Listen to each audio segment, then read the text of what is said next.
Hola amigas, amigos del portal del Villegas, bienvenidos a esta edición de día lunes, que tal vez sea un poquito más corta que lo habitual, no sé, vamos a ir viendo. Voy a partir con otro baleo que se produjo en la zona de la Araucanía y que le tocó recibir a otro niño una bala en una situación aparentemente de disputa entre grupos rivales o alguna cosa por el estilo.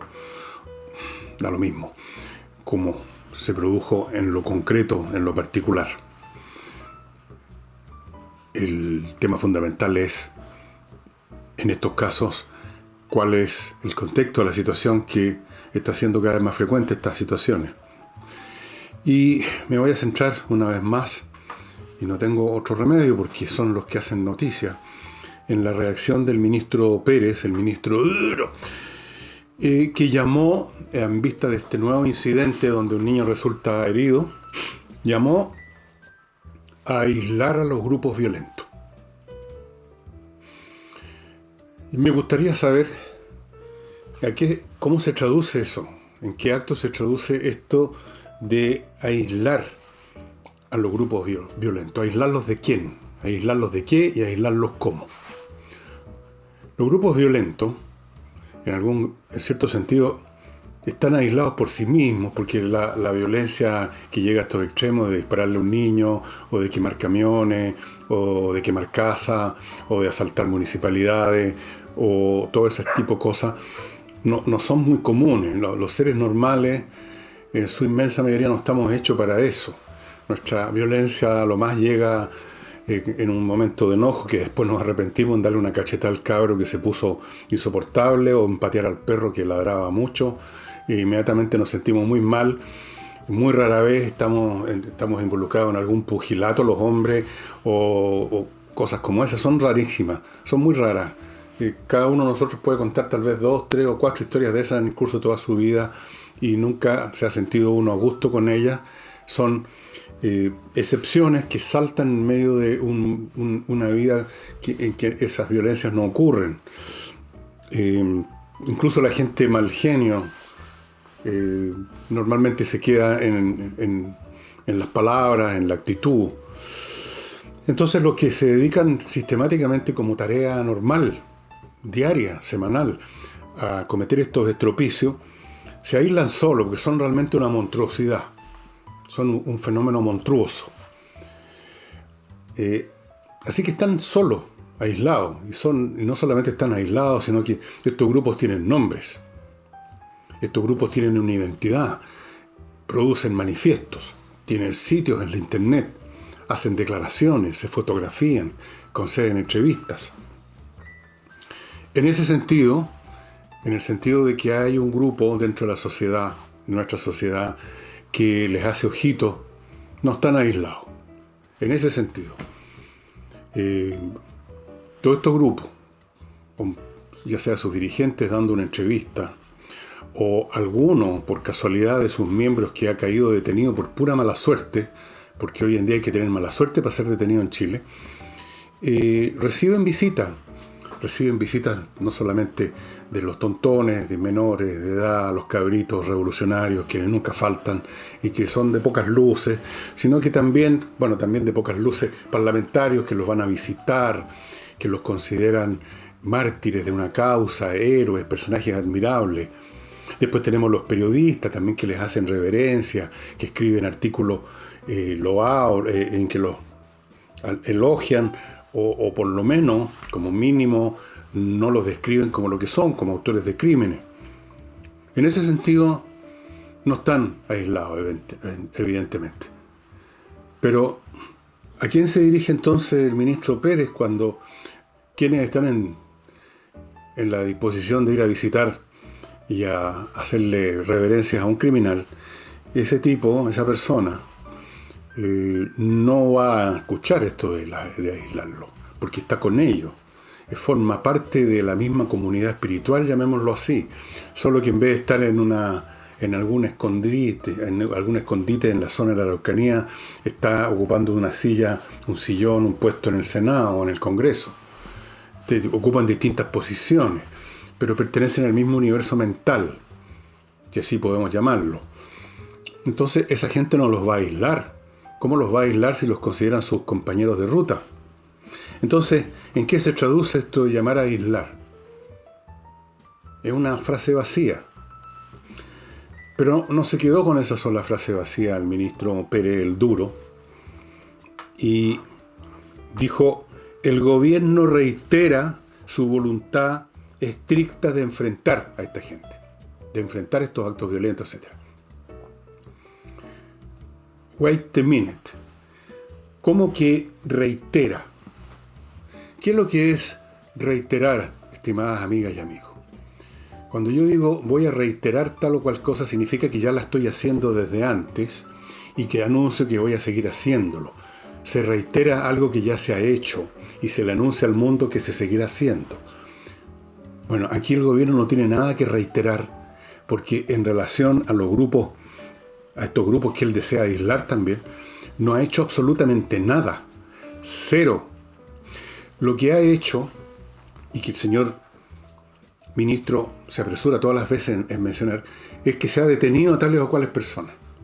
Pero resulta que el señor Pérez sabe, o debiera saber, que el sujeto, autor de los actos que se están cometiendo en la Araucanía hace mucho tiempo, no son tanto los individuos como el grupo del cual forman parte, que los ha organizado, que los ha entrenado, que les da órdenes. Y por lo tanto, el sujeto de la acción del Estado tiene que ser ese grupo y específicamente los que lo dirigen. Bueno, todos, pero especialmente los que lo dirigen. Esos son los autores. Con ellos no ha tenido ninguna conducta el gobierno. ¿Qué conducta ha tenido para tratar de capturar a los dirigentes de la CAM? Díganme ustedes. ¿Han leído alguna información que diga hay una operación policial en curso para ubicar, aunque ya se sabe dónde están, a los dirigentes de la CAM y detenerlos y llevarlos ante un tribunal eventualmente? ¿Han escuchado ustedes algo por el estilo? Yo no he escuchado nada. Quizás, como soy un poquito autista, no me he dado cuenta. Si ustedes han escuchado que el gobierno está persiguiendo a la organización como tal, avísenme por favor. Yo lo que he visto cuando mucho es detenciones aquí y allá. De hecho, precisamente en esa tesitura de ver esto como crímenes cometidos por individuos, no por una organización que la tienen a la vista, que hace declaraciones, que nos anda escondiendo. El señor ministro, para darle algún sustento a todo lo que dijo antes, dijo que hacía poco, no dijo cuándo, hacía poco habían desarticulado un grupo armado en Cañete. ¿Cuándo fue eso? ¿Quiénes eran los miembros de esa banda fuertemente armada? Dijo además, fuertemente armada. Esto me suena cuando la policía anuncia que han desarticulado una banda. Claro. O sea, ¿qué significa que desarticularon una banda? Que capturaron a varios, la mayoría, de sus integrantes. Quizás a todos, a veces a todos. Entonces se dice, la policía, carabineros, desarticuló una banda que estaba cometiendo, qué sé yo, alunizaje o lo que sea. Pero, perdónenme, a la CAM y a los grupos de verdad que están dentro, no los han desarticulado. Y no se los desarticula deteniendo a algunas personas a las cuales pillaron con este fuerte armamento que dice el ministro. ¿Y cómo que no salió esto a relucir? ¿O estoy otra vez yo perdiéndole la pista a la noticia porque soy tan autista, tan... Infórmenme. ¿Cuándo fueron? ¿Quiénes eran los de esta banda de Cañete? Hace poco, dijo. Yo cuando dice hace poco, yo trato de ser preciso con el lenguaje, porque si no, si vamos a entender cualquier cosa con lo que se dice, es como no comunicarse. Hace poco significa hace días, hace una semana, hace dos. ¿Cuáles son esta banda que fue desarticulada? ¿Cuál?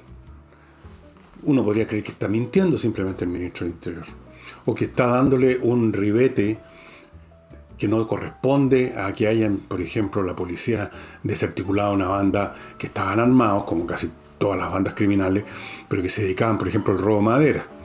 Eso no es el punto otra vez. Se sigue viviendo como en otra dimensión. O más bien, se vive en esta dimensión y se hace un esfuerzo para vivir en otra. Se mira para otro lado. Dijo además que iba a viajar a la zona. Les pregunto a ustedes, estimadas amigas y amigos, ¿a cuántas autoridades de este gobierno y de los anteriores no han escuchado diciendo que iban a viajar a la zona? Y luego, algunas veces, viajan a la zona. Y díganme ustedes qué sale de eso. Va a viajar a la zona el ministro del Interior. No me diga.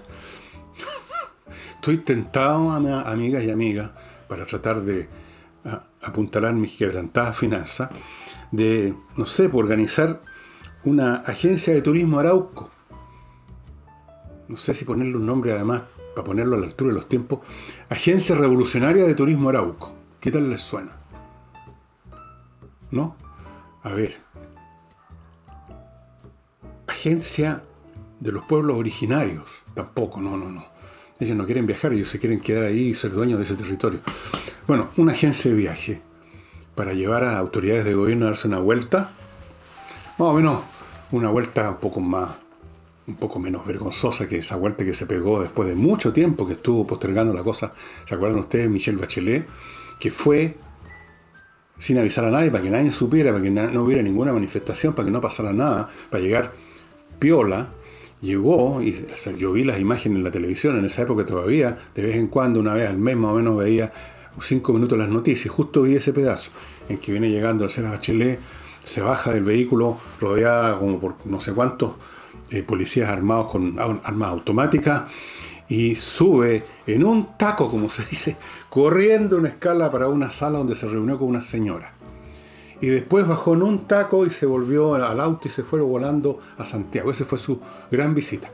Otros han estado más tiempo, han estado como 2 horas y se han dado un par de vueltas. Se han reunido con 2 mesas de diálogo. Se han reunido con media docena de lonquis octogenarios que ya no saben a dónde los están llevando. Y eso es todo.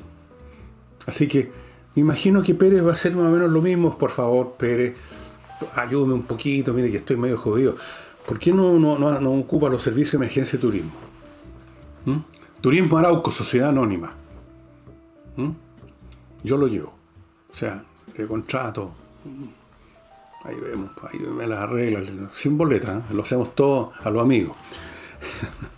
Bueno, esto ya es para la risa, perdónenme, por eso que lo tomo así ya, porque no se puede tomar en serio el ministro Pérez, no se puede tomar en serio el presidente en estas materias, al gobierno. Los únicos que actúan en serio en todo esto son los propios de la CAM, porque ellos seriamente creen en lo que creen, yo no sé cómo lo creen y por qué lo creen, pero creen en lo que es bueno, hacer todo lo que han estado haciendo todo este tiempo.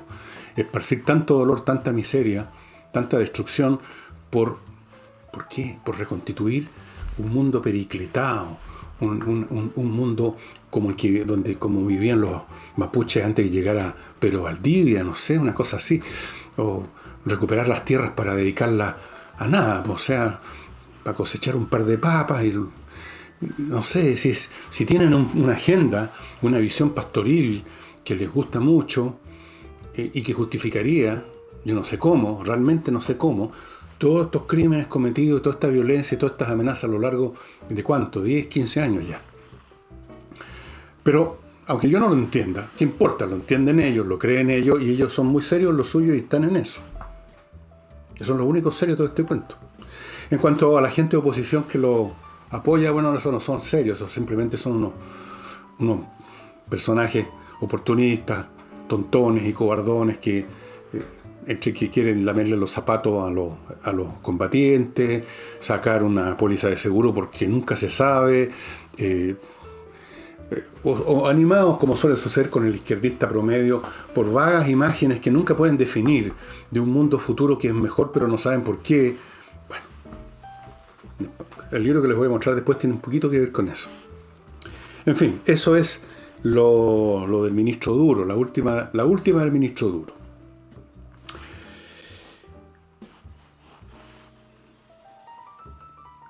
Alguien ha dicho en el gobierno, no recuerdo en este momento quién, pero yo insisto que a estas alturas ya no me preocupan mucho los nombres, los cargos.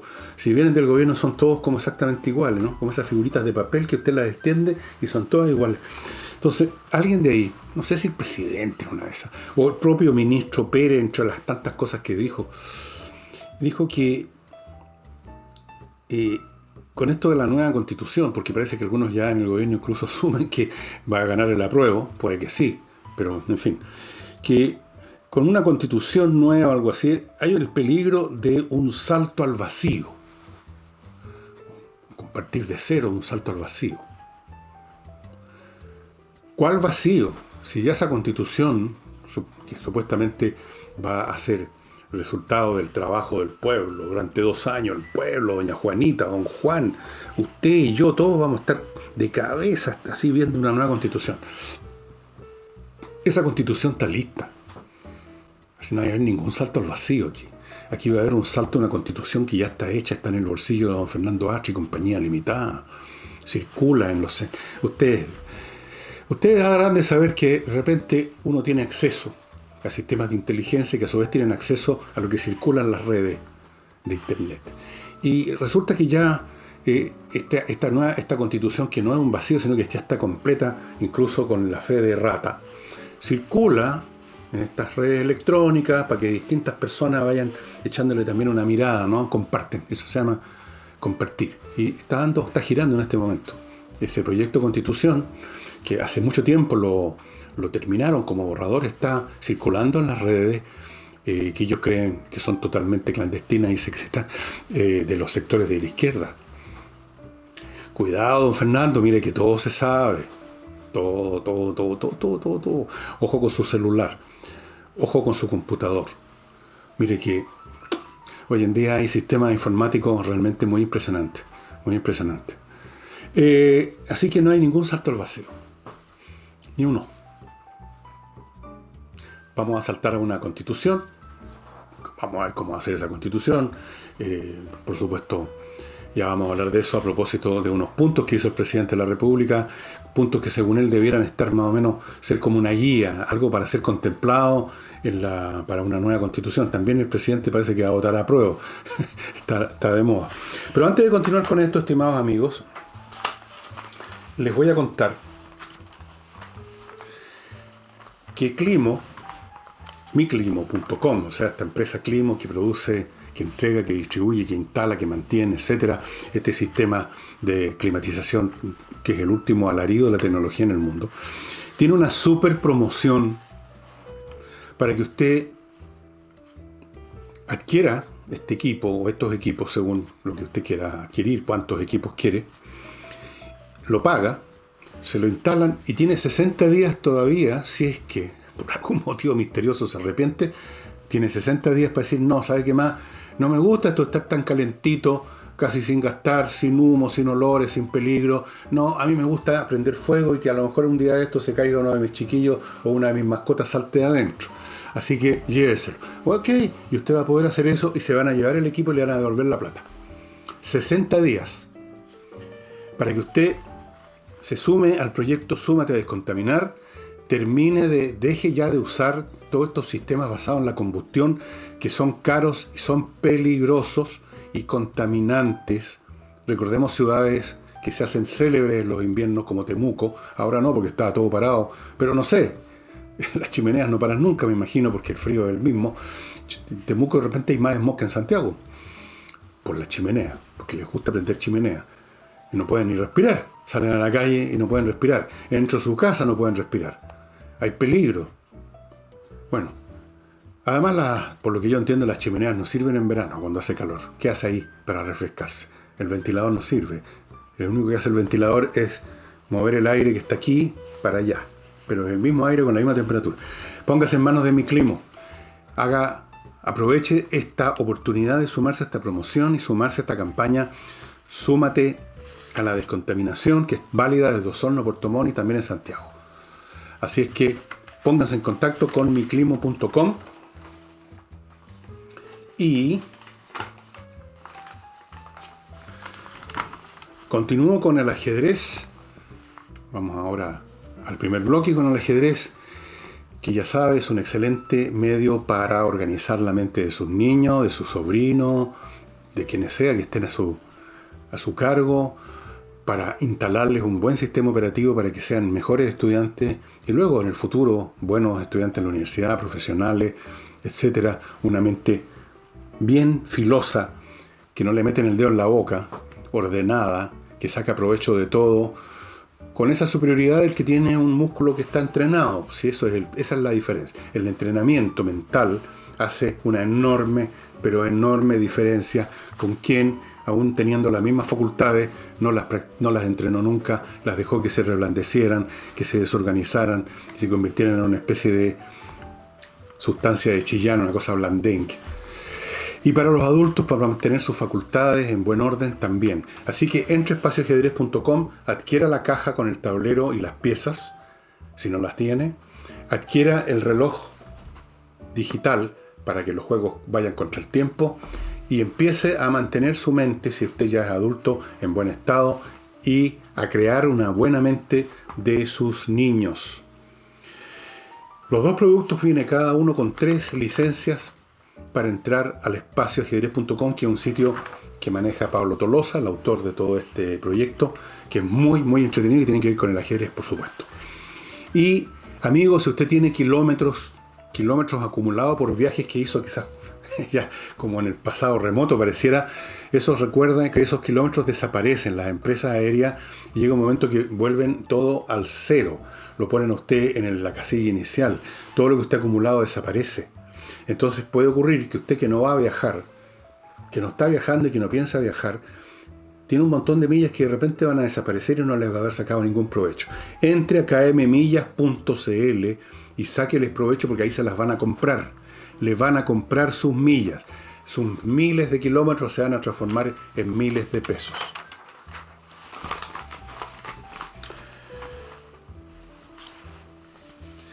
Bueno, los 10 diputados de oposición que no podían vivir pensando en que Mañalich esté tranquilo en su casa después de lo que le tocó vivir, presentaron a última hora una acusación constitucional contra él. Ya no es ministro, pero igual la presentaron y lo acusaron prácticamente de todo. Lo acusaron de infringir gravemente la Constitución. ¿No explicaron cómo? Luego, supongo yo que esto creen que es una explicación de eso que estoy preguntando, porque colocó, dice, en riesgo la salud de la población. Yo creí que el riesgo lo había colocado el virus y por lo tanto, en última instancia, si es por ponerle un nombre al autor del riesgo, tendrían que ser los chinos. Pero en fin, colocó en riesgo la salud de la población por políticas públicas mal implementadas que habrían causado la muerte de 16.000 personas. Todo esto lo dice una niña del Frente Amplio, me imagino, una de las tantas sectas y grupúsculos del Frente Amplio que se llama Claudia Mix. Analicemos un poco esto. La Constitución no tiene ningún artículo que yo recuerde que tenga que ver con, vamos a suponer, presuntos o reales errores cometidos por alguien en el desempeño de un cargo. La Constitución tiene que ver con los derechos políticos básicos y la manera de relacionarnos en los asuntos más esenciales. No tiene que ver con la manera como llevamos a cabo nuestro trabajo. No existe una disposición constitucional que diga que el ministro de Salud, si se le muere mucha gente, entonces merece una acusación constitucional. Está claro que no ocurrió eso. Yo creo que Mañalich fue un excelente ministro que hizo todo lo posible en condiciones difíciles ante la irrupción de un virus desconocido que llegó bruscamente, sin ningún antecedente. Fue capaz él, como parte del gobierno, de instalar un número suficiente de camas. Nunca, ni siquiera la oposición se ha atrevido a decir la mentira de que aquí hay gente que se murió en un pasillo de Bogotá porque no habían camas, porque habían camas. Nunca han podido decir que a alguien que estaba con problemas respiratorios le faltó el respirador mecánico, porque hasta el día de hoy, y hasta los momentos más críticos, había un stock suficiente de respiradores sin uso que estaban disponibles. Hubo un montón de medidas que se tomaron bastante rápidamente. E igual murió gente como ha muerto gente en todas partes del mundo, porque esta epidemia mata a un porcentaje de gente. Así que la señorita o señora Mix debiera acusar constitucionalmente, o debiera acusar, por último, a todos los ministros de salud y gobiernos del mundo, porque en todos se ha muerto gente, incluyendo el del gobierno chino, que supongo que debe estar más cercano a su corazón que el gobierno chileno. O sea, no hubo aquí una política mal implementada. Hubo una política que se implementó exitosamente y rápidamente a pesar de los muertos que iban a haber. La pregunta es, ¿cuántos muertos habrían habido si el señor Mañalich y los demás, todo el equipo salud, todo el gobierno, si no se hubieran apresurado y hubieran sido exitosos en disponer en Chile de suficientes respiradores o ventiladores mecánicos como para atender a las personas que eventualmente llegaron a esa situación? ¿Hay algún caso que usted recuerde que haya leído incluso o que haya escuchado de los más recalcitrantes de estos opositores en el sentido que Juan Pérez se murió porque no había un respirador mecánico? No, no lo va a escuchar porque eso no ocurrió jamás.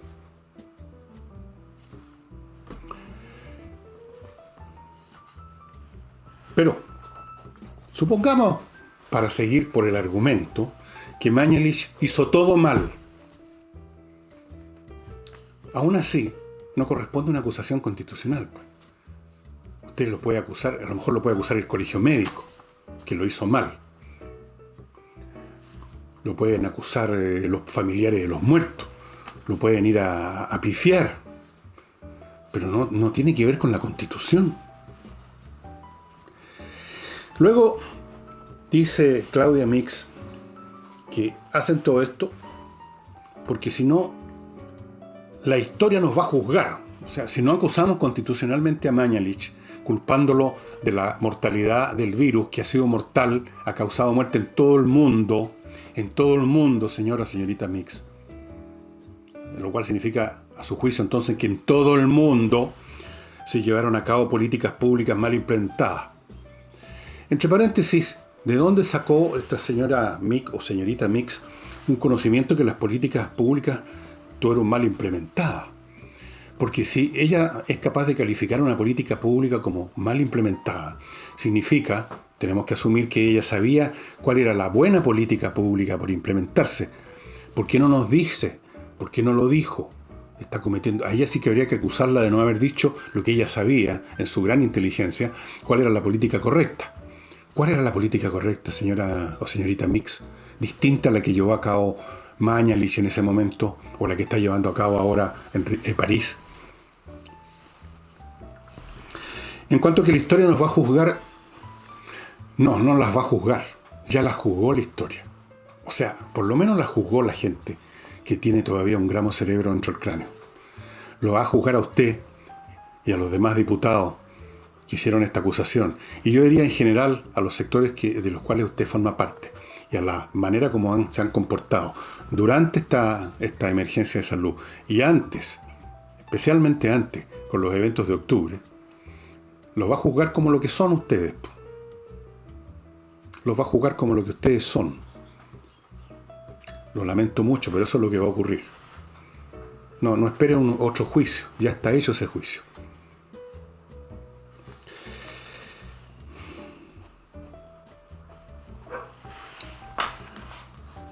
Vamos ahora a los 10 puntos que explayó el presidente de la República, que él considera que deberán ser considerados, tomados en cuenta en la elaboración de una eventual, si es que gana la apruebo, constitución.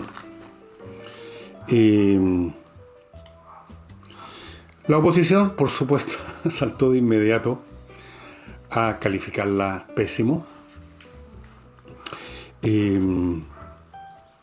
La consideró, creo que Elizalde inventó esto, o dijo que era un refrito de la antigua Constitución. Don Heraldo Muñoz, otro de los genios resplandecientes de la izquierda, dijo que enumeró todos los puntos que no consideró el presidente de la República. O sea, enumeró todos los puntos de Heraldo Muñoz, que Sebastián Piñera, que se llama Sebastián Piñera y no Heraldo Muñoz, porque Heraldo Muñoz no está en la presidencia de la República. Todos los puntos que Heraldo Muñoz le gustaría que hubieran estado en el pensamiento de otra persona que se llama Sebastián Piñera. Para él son esenciales. O sea, en su megalomanía, Muñoz cree que si una constitución o los puntos orientadores para hacer una nueva constitución no toman en cuenta lo que a él, el genio Muñoz, piensa que es importante, entonces no sirve de nada. Elizalde, una vez más, que no puede dejar siempre de admirarnos por su brillante inteligencia, dijo la siguiente frase: es hora de escuchar al pueblo soberano, escuchar a los mandantes y no a los mandatarios. ¿Quién le debe haber gustado esa frase? ¿Quién se la habrá soplado? ¿Cuántos han escuchado al pueblo soberano? La izquierda y también la derecha. ¿Quién escucha al pueblo soberano? ¿Dónde y cuándo el pueblo es soberano? En primer lugar. Esto me recuerda a la vieja pregunta que hizo, y la he contado 1000 veces, y la cuento por 1001 vez. El escritor Wells, el autor de la invasión de los mundos, ¿se acuerdan? Cuando le hablaban de la dictadura del proletariado, los izquierdistas, que por supuesto no tenían idea de lo que estaba pasando en la Unión Soviética, pero salían borbotones hablando de la dictadura del proletariado, y entonces Wells preguntó, ¿dónde se supone que dicta algo el proletariado? Si todo lo dictaba, lo mandaba, lo ejecutaba, lo ordenaba el Partido Comunista. Bueno, aquí yo pregunto lo mismo. ¿Dónde es que el pueblo es soberano en algo? ¿Cuándo ha sido escuchado? Pero además hay un punto interesante que quiero hacer acá. Para el señor Elizalde, y para toda la izquierda además, aquí llevan a cabo dos identificaciones completamente absurdas. Primero, cuando hablan de pueblo, consciente o inconscientemente se están refiriendo solo a una parte del pueblo. Para ellos el pueblo son los obreros, esos obreros que salen en la iconografía soviética, unos tipos musculosos con un martillo, los obreros, los campesinos, esos que salen en los murales de estos muralistas mexicanos, unos tipos enardecidos con bigotazos, con unas hoces y con otros implementos agrícolas avanzando por las avenidas de la historia. Quizás supongo que incluyen en el concepto pueblo a los empleados públicos, sobre todo porque tienen tantos compañeros ahí parasitando. Y claro que están ganando bastante más plata que los privados, los empleados públicos, pero igual, ya, pueblo. ¿Quién más es el pueblo? Ellos, por supuesto, ganan 12, 8, 10 millones de pesos que se meten, pero son el pueblo, más aún, son los representantes de ese pueblo, porque el resto de los habitantes de Chile no son el pueblo de la izquierda. La gente que tiene empresas, que tiene negocios, que son profesionales que les va bien, que han cometido el pecado que les vaya bien y ganar plata, que son altos ejecutivos. En fin, toda esa gente no es el pueblo. Aunque este comerciante tenga un boliche de este porte en un barrio, ¿no es cierto?, ya deja de ser parte del pueblo. Usted, señora, señor, si tiene un boliche que vende alcachofa en la ventana de su casa a la gente del barrio, usted ya no es parte del pueblo, usted es un explotador, usted es un fascista pobre pero fascista. Entonces, gran parte, una fracción de este país no entra en general en la definición de pueblo. Para ellos, el pueblo además es equivalente a los desposeídos, o sea, gente que tenían un palacete pero se lo robaron, los ricos, llegaron a caballo y se llevaron el palacete.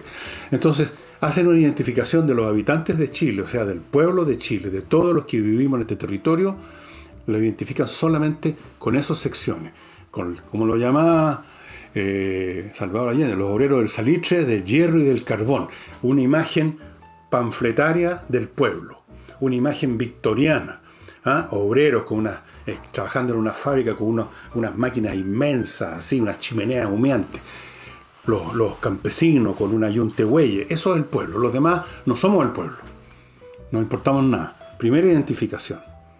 Segunda identificación, primero de identificar a todos los habitantes de Chile solo con esos, se identifican con los intereses de ese pueblo ya menor que ellos han definido. Se consideran los representantes de esos obreros del hierro, del salitre y del carbón, de esos labriegos, de esos empleados públicos y privados, del vendedor. No, ese no, porque tiene un buque manicero, no es propietario, ese es un fascista pobre. Bueno, hacen estas identidades patéticas que son una muestra de profunda estrechez mental. Pero eso es, digamos, un elemento constitutivo de la mente izquierda, la estrechez mental. Luego dijo Elizalde, que no para de hablar, Chile. Apareció Chile, que él identifica, por supuesto, con los obreros del hierro, del salitre y del carbón nada más. Chile exige cambios profundos. ¿Dónde fue que los exigió? ¿Han oído ustedes al pueblo de Chile una imagen, así como una caricatura? No sé, por lo mejor el Verdejo de antes, el roto chileno, apareciéndose con la palabra Chile aquí y exigiendo cambios profundos. Yo no lo he visto por ninguna parte. ¿En dónde es que se manifiesta esta exigencia del pueblo chileno? ¿Y por qué esos cambios profundos curiosamente coinciden con lo que usted considera y cree que son cambios profundos, aunque uno podría pensar que son metidas de pata profunda? ¿Qué ególatra esta gente? Por Dios, qué egos más grandes y vacíos al mismo tiempo. Si eso es lo terrible. Uno puede aceptar la megalomanía, a lo mejor que pudo haber tenido, no sé, pues a ver qué artista. Dalí era bien ególatra. No sé, Picasso. A ver, un gran jugador de ajedrez como Alekhine también, que una vez que no tenía pasaporte y le pidieron el pasaporte en la aduana, dijo, no, yo soy el campeón mundial de ajedrez, no necesito pasaporte. Bueno, hay gente así, pero al menos en Alekhine o en Dalí o en otro hay algo sustantivo. O sea, son realmente grandes intelectos. No es el caso aquí. Estos megalómanos son como un globo. Usted lo infla y crece, pero ¿qué es lo que hay adentro del globo? Aire nomás. Un flato. Eso es lo que hay dentro de esas cabezas. Eso es lo que hay dentro de esas cabezas. Así es. Déjenme pasar a mi próximo bloque. Si usted quiere hacer sus diligencias notariales rápido, sin molestarse, sin estar horas dentro de una notaría, además rozando sus hombros con otras personas que pueden estar contaminadas o no, uno no sabe, pero ya hay cierta paranoia con esto, y en todo caso es incómodo estar instalado en un banco de madera 3 horas esperando que lo llamen al mesón, haga su diligencia en el sitio web notarioexpress.cl, señora, señor. Usted ahí hace casi todo. Entra, teclea en esa página el papel que necesita. El programa que está implícito en esa hoja le va a pedir los datos que se requieren para ese papel. Usted los pone, paga ahí con su tarjetita. Esa información va a la notaría más cercana a su casa. Y todo lo que usted tiene que hacer es ir a la notaría y en un par de minutos firmar, porque tiene que firmarse en la notaría, e irse. El papel está listo, lo firmó el notario, usted ya lo pagó, está todo listo. Todo lo que tiene que hacer es poner la firma, agarrarlo e irse. 2 minutos, 3 minutos. A ver, hagamos cuenta, para ser pesimista, que hay una fila de 2 personas. 5 minutos. En 5 minutos está listo. Notarioexpress.cl además le facilita la transferencia de vehículo porque no necesita ir al registro civil. Todo lo puede hacer en la página. Lo mismo obtener contratos de arriendo con base notarial que son mucho más fuertes. Tienen más fortaleza. Otra palabra que se puso de moda, fortalecer. Ya. Notarioexpress.cl. Les recuerdo además, estimados amigos, Lavo Club, un detergente hecho en Chile, biodegradable, hipoalergénico, se lo traen a la casa, el tanque tiene 10 litros, se lo siguen reponiendo en su casa sin que usted se moleste, y ahora también están ofreciendo en Lavo Club un suavizante aromatizante, el kit completo, un tremendo y excelente detergente llevado a su casa. Entre a lavoclub.cl y consiga el kit completo. Y para aprender inglés de una buena vez, amados hermanos, yo les sugiero que entre a entrenainglés.cl, otro sitio web que le va a dar una clase con profesores de verdad, que saben inglés de verdad, son profesores de inglés, además de ser profesores en general, y le van a dar una clase online que es muy fuerte, es mucho más intensa, es mucho más eficaz. Usted va a aprender inglés finalmente y se le van a abrir muchísimas puertas. Si tiene cualquier duda, mande un mail, pregunte lo que quiera en coordinación@entrenainglés.cl.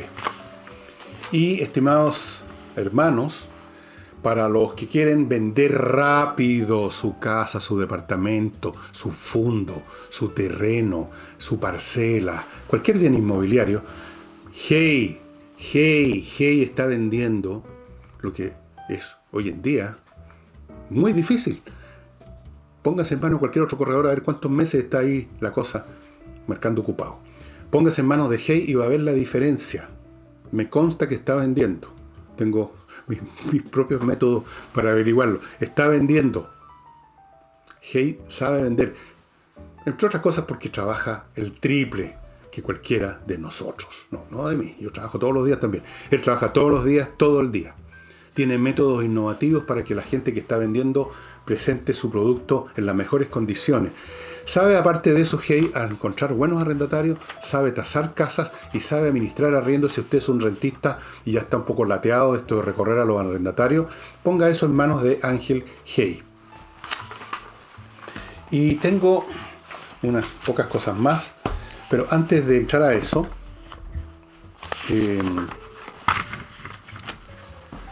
permítanme volver al punto inicial que yo sé que lo he hecho muchas veces. Pero antes de eso me quiero referir a un comentario que leí hoy día, domingo, porque estoy haciendo esto el domingo, un comentario en YouTube a propósito del programa que hago los domingos con Álvaro Sala, que espero que ustedes hayan visto, y si no lo han visto, véanlo, va a estar ahí disponible todo el tiempo.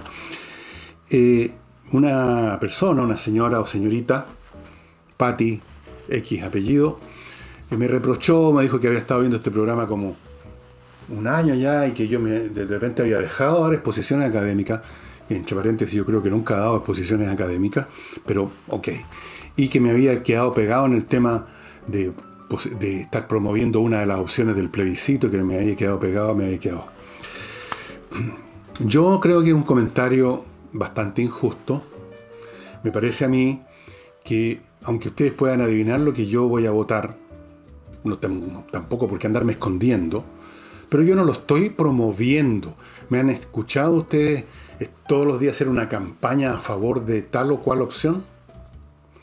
De hecho, si no me equivoco, la semana pasada, durante 2 o 3 programas seguidos, insistí en que todos fueran a votar y expresamente mencioné los casos de las 2 opciones. Si usted es del apoyo, dije, vaya a votar, no crea de que porque usted piensa en ese sector que van a ganar de todas maneras, entonces ¿para qué me voy a molestar? No, vaya igual, dije, ¿no es así? Y para los del rechazo dije, no porque algunos crean que el rechazo ya está derrotado, deje de ir a votar. Todos tienen que ir, todos tenemos que estar juntos en esto, sea cual sea el resultado, para que todos sintamos que ese resultado es obra nuestra. Realmente ahí funcionó la soberanía popular. Y pase lo que pase después, come what may, como dicen los gringos, bueno, digamos, ok, pero lo hicimos todo. Si resultó bien o mal, pero lo hicimos todo. Eso no es así, que eso es lo que he dicho. Me han escuchado ustedes hacer publicidad, voten por esto, voten por el otro, porque no, yo lo que hago son análisis que, pues, por supuesto, a algunos les pueden parecer que son como favorecedores de una opción. Son mis análisis simplemente. Son mis análisis. Y yo analizo, creo que con una fuerte inclinación a usar la lógica, el análisis de las palabras, de las cosas que se dicen, de las cosas que se hacen. Y si acaso esa lógica y esa observación de las cosas que suceden y que se hacen y que se dicen tiene una cierta inclinación hacia un lado o el otro, es la realidad simplemente. Porque resulta que la realidad de repente tiene un clinamen, estoy usando el griego, una inclinación por un lado o para el otro. La realidad no necesariamente es neutra, casi nunca la realidad es neutra. Casi siempre está pasando algo que va hacia el lado o el otro, ¿o no? Los procesos tienen una dirección, tienen un final, una meta. No existen procesos que no van a ninguna parte. Las realidades tienen un determinado color. Si un país está en guerra, bueno, un país está en guerra. Si en un país están muriendo gente en el campo de batalla o está pasando cualquier otra cosa, yo lo digo, y yo lo dijera, ¿sería eso una demostración que yo estoy a favor de la guerra? Y en vez de estar a favor de la paz, estoy simplemente examinando hechos. Y eso es lo que he tratado de hacer siempre.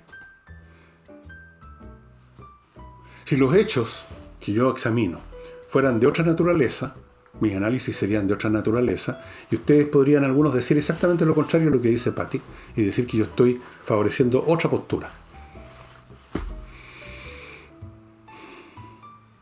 Yo no hago ostentación de lo que... No ando con una camiseta que dice apruebo o que dice rechazo, ni lo voy a hacer nunca. No lo hice de cabro chico, menos lo voy ahora a hacer de viejo.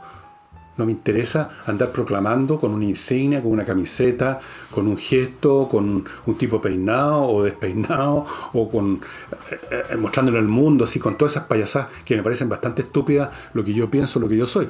Nunca. Al contrario, trato de pasar un poquitito, trato de no moverme en el mundo para no interactuar con mis compatriotas, con nadie, en el fondo. No me interesa mucho. Para serle franco, no me interesa mucho. En un mundo ideal, yo estaría viviendo en un planeta solo, con mi biblioteca y mis mascotas, y mis familiares, nada más. Entonces no me interesa andar, por lo tanto, promoviendo causas. Estoy aquí, porque tengo que hacerlo, para comer, y me dedico a hacer lo que mejor sé hacer, que examinar, analizar y decir lo que digo, con el riesgo, por supuesto, de equivocarme. Por supuesto, no soy infalible, pero no estoy para posturas, y nunca la voy a estar. Ahora, si el país toma un camino, y creo que también he dicho esto, gane quien gane, los demás, los que perdimos, los que pierdan, vamos a seguir viviendo aquí, y vamos a tener que resignarnos, acostumbrarnos, esperar que las cosas salgan lo mejor posible, ojalá. Eso es todo. Nada dramático. Es dramático, pero no hacer alardes de más, ¿ok? Hecha esta aclaración, estimado amigo, por ejemplo, cuando examino las palabras del ministro Pérez, yo no tengo nada contra Pérez, ni a favor, ni en contra, no lo conozco. No sabía ni qué cara tenía hasta que lo nombraron ministro y le vi la cara. No sabía quién era Pérez. No me interesaba quién era Pérez. No me interesa Pérez. Pero estoy en esto, y si Pérez dice que llama a aislar a los grupos violentos, yo tengo que examinar lo que significa esa frase. Y si dice que hay que reiterar una voluntad de estar para enfrentarlo, y yo analizo que reiterar significa hacer de nuevo algo, y en este caso no se ha hecho nada, es un hecho nomás. Tampoco tengo aquí una agenda contra Pérez o contra el gobierno o a favor del gobierno. ¿Por qué tendría yo que tener una agenda a favor del gobierno, por ejemplo? No tengo ninguna, no he recibido ni voy a recibir ningún favor del gobierno. Nunca los he recibido. Yo les podría contar a ustedes de muchos personajes a quien yo conozco, que ahora hacen alardes de su izquierdismo y su progresismo, a quienes yo personalmente los vi chupando media en lugares donde aparecieron autoridades de la moneda. En todos los sentidos. Bueno, acá ya ellos. Yo no lo he hecho nunca, no he recibido nunca favores de ninguna autoridad. Cero. No tengo el temperamento para hacer vida social, para abonarme con la gente, para hacer lobby. No tengo un buen departamento de relaciones públicas. Y por lo tanto, a mí, yo en lo personal, no creo tener ningún problema, pase lo que pase en Chile a esta altura. Por último, porque estoy en una edad que no tengo que pensar toda una vida por delante. No tengo toda una vida por delante, tengo toda una vida por detrás. Entonces, ya todas esas cosas me dan lo mismo. Así que, Pati, estimada Pati, no se equivoque. Yo ni he hecho ni voy a hacer llamamientos de ninguna clase. Y si a usted le parece, porque está en otra postura de la que usted imagina que tengo yo, si a usted le parece con esa visión de túnel que tiene la gente que se fanatiza o que se casa o se integra o se compromete con un punto de vista. Si a usted le parece que yo estoy en el otro lado porque no estoy a favor del suyo, bueno, asunto de usted, Pati. I'm sorry. Y ahora, perdónenme, antes de entrar al libro que les tengo, que es fantástico. Controller, si usted tiene una empresa o maneja una empresa, le sugiero que se contacte con Controller para que ellos examinen su gestión. Todos los elementos de gestión de una empresa, contabilidad, contaduría, auditoría, pagos de esto, lo demás allá, todo ese papeleo que todas las empresas, por chicas que sea, tienen que pasar por él. Vea que Controller se lo examine, encuentre las fallas, le dé los consejos, le repare el aparato administrativo y lo deje funcionando al 100%. Ahí están los datos para contactarse con ellos. No cuesta nada llamarlos, no cuesta nada mandarles mail, no cuesta nada hacerles saber que usted tiene una empresa chica, mediano, grande y que tiene aparentemente unos problemas. Hágalo, no pierde nada y puede ganar mucho. Y si usted quiere invertir en Estados Unidos, ya sabe, no tiene que ir a Estados Unidos, no tiene que ir a ninguna parte. Abra su computador y entre a inviertaenusa.cl, un sitio donde le van a ofrecer cientos, si no miles, de oportunidades de negocios inmobiliarios en Estados Unidos, negocios para entrar a franquicia, tienen 3.500 franquicias, le pueden abrir una cuenta corriente en un banco norteamericano, le pueden conseguir una visa de residencia en Estados Unidos como inversionista, todo eso sin que usted se mueva de su escritorio. Invierta en USA.cl. Y si tiene problemas en su empresa, ya sea que usted es dirigente sindical o que usted es el dueño de la empresa, esos son los que se enfrentan en los conflictos laborales normalmente. O usted es un empleado común y corriente que tiene un problema con la dirección de la empresa.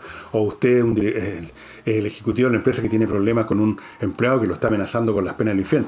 En cualquiera de estos casos que vaya a llegar a un tribunal, le sugiero que se ponga en manos de los mejores especialistas legales en temas laborales, que es el bufet GMS de Gajardo, Morando, Schwartz y Figueroa. Son los mejores. Tienen especialización, tienen un reconocimiento internacional, por algo será. GMS para toda clase de ángulos y situaciones vinculadas con conflictos laborales que van a llegar a un tribunal y tienen que litigarse. Ahí hay que tener a los mejores. Y dado que estoy con la garganta a la miseria, me pareció muy oportuno recordarles, porque además no lo hice el domingo, me parece, esto, el botellón de Lof, estimados amigos, una viña pequeña que produce un vino muy rico,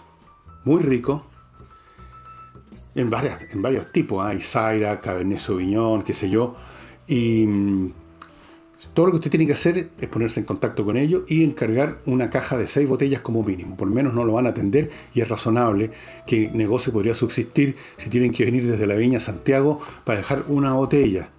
Sería ruinoso, ¿no es cierto? Una caja con 6 botellas el mínimo, pero ¿quién menos, hombre? Un riquísimo vino.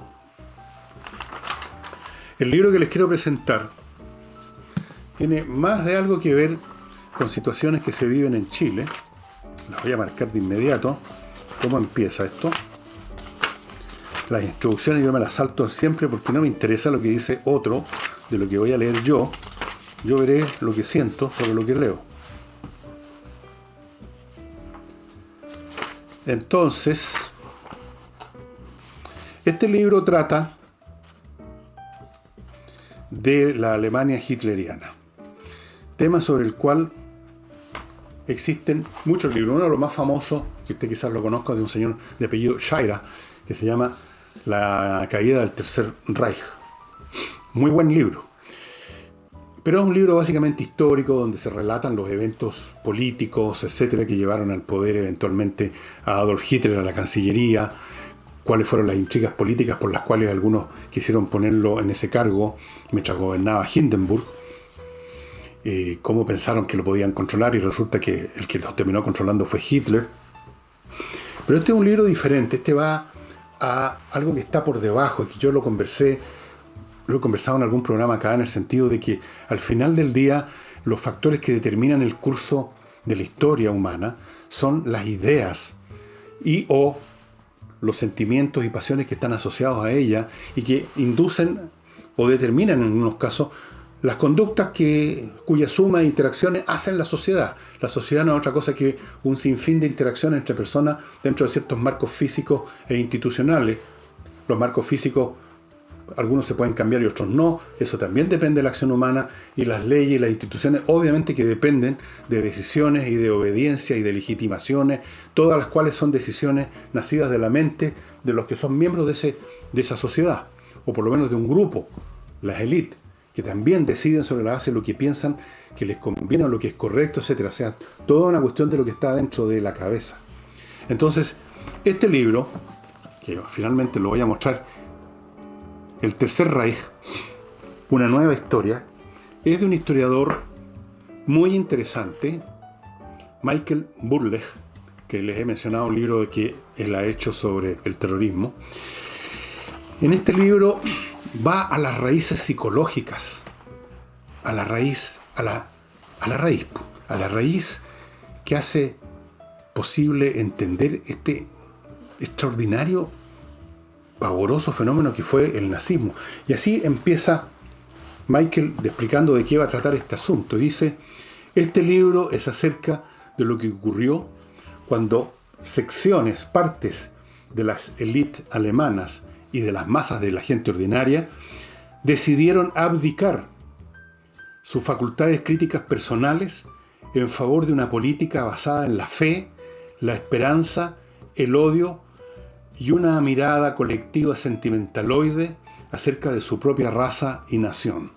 ¿Les suena algo parecido que hayan escuchado ustedes o que esté pasando por aquí, por estos lados? Es, por lo tanto, verdaderamente una historia del siglo XX. Luego continúa Michael diciendo, este libro trata con el progresivo y casi total colapso moral de una sociedad industrial avanzada en el corazón de Europa, muchos de cuyos ciudadanos abandonaron el peso de pensar por sí mismos en favor de aquello que George Orwell describió como el ritmo tom, tom, tom, tom de un tambor tribal. Pusieron su fe en hombres diabólicos, prometiendo un gran salto hacia un heroico futuro, con soluciones violentas para la sociedad alemana y para la sociedad humana en general. Las consecuencias para Alemania, Europa y todo el mundo fueron catastróficas.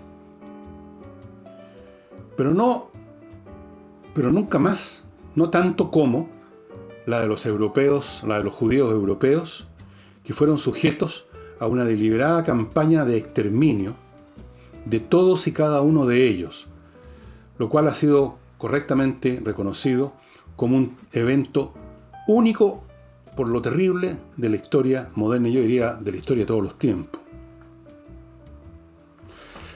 Esto es entonces una exploración de la mente alemana, pero en el fondo es una exploración de la mente humana, porque los alemanes no son distintos a los demás en lo profundo. La facilidad con que el hombre medio abdica, y a veces también otros no tan medios abdican del peso de pensar, efectivamente es un peso.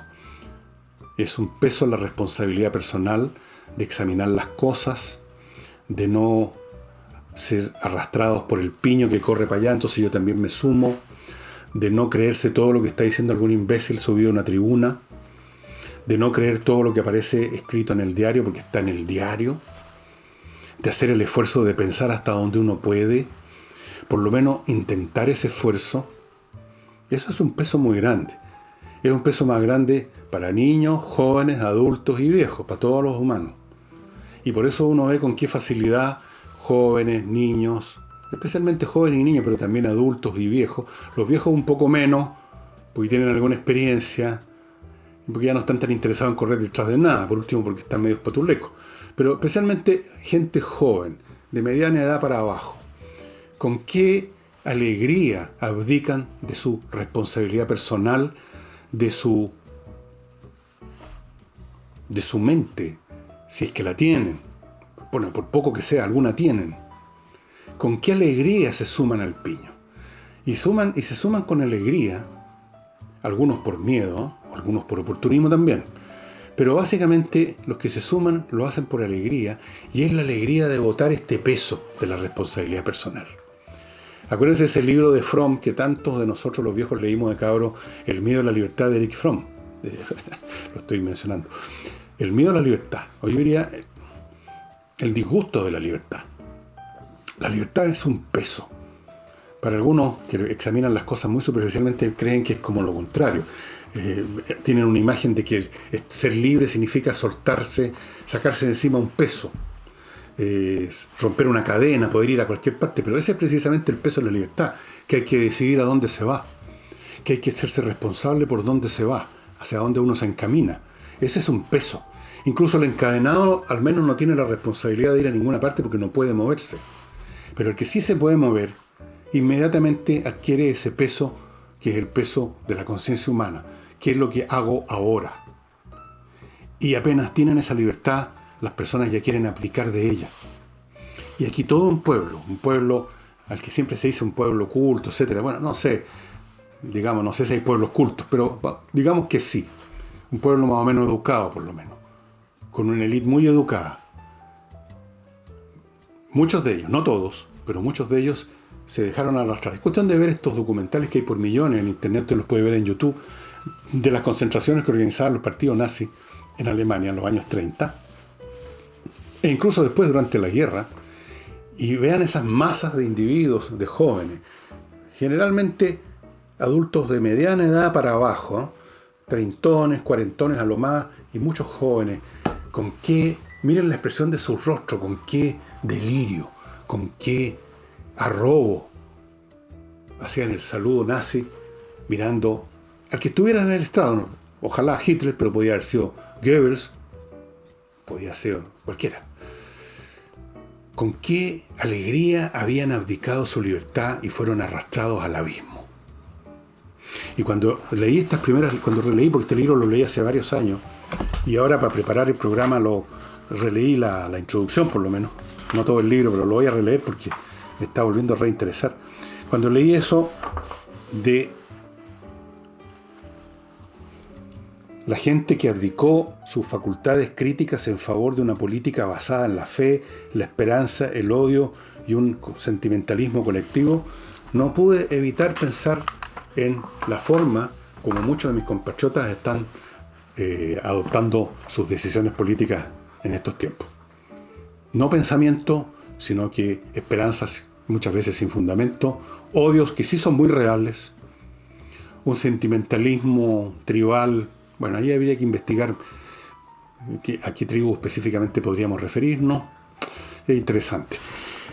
Espero que esté en castellano, no lo sé. No hice la pega completa ahora. Capaz que esté en castellano porque he visto otros libros de Michael Burleigh en castellano. Ojalá. Pero vuelvo a repetir lo que he dicho muchas veces. Yo estoy seguro que prácticamente el 90% como mínimo de todos ustedes que ven este pequeño programa no tienen problema en leer en inglés. Es un gran libro, El Tercer Reich. Uno entiende un montón de cosas de lo que pasó en Alemania. Uno entiende un montón de cosas de cómo era el nazismo mismo, de la clase de locuras que desarrolló. Ustedes no me lo van a creer, pero hubo proyectos dentro del ya cuando estaban en plena gobernando los nazis, cuando ya había llegado al poder Hitler, habían iniciativas, proyectos que se llevaban a cabo y que involucraban recursos humanos y financieros en busca del santo grial. Había una mezcla en todo esto de un cientifismo barato, pobre y distorsionado, con un sentimentalismo tribal, nacional, esto es la raza aria, mezclado a supersticiones de vieja matera. Imagínense buscando el santo grial o tratando de resucitar a los muertos, tratando de invocar el espíritu de Federico el Grande. O sea, hay unas cosas realmente que uno se pregunta hasta dónde es capaz de llegar la mente humana cuando entra en estos toboganes. Hasta dónde son capaces de llegar los seres humanos en su degradación intelectual, en su ingenuidad y desde luego en su maldad y en su odio, que eso sí que es una cosa muy sustantiva y eso es lo que hace peligroso estos movimientos. Si lo viéramos desde el punto de vista puramente intelectual, el nazismo es la cosa más estúpida que existe, basada en puras presunciones absurdas sin fundamento, en raciocinios de mala calidad. El problema es que convence gente y esa gente es capaz de matar. Esa gente fue capaz de aniquilar a millones de personas.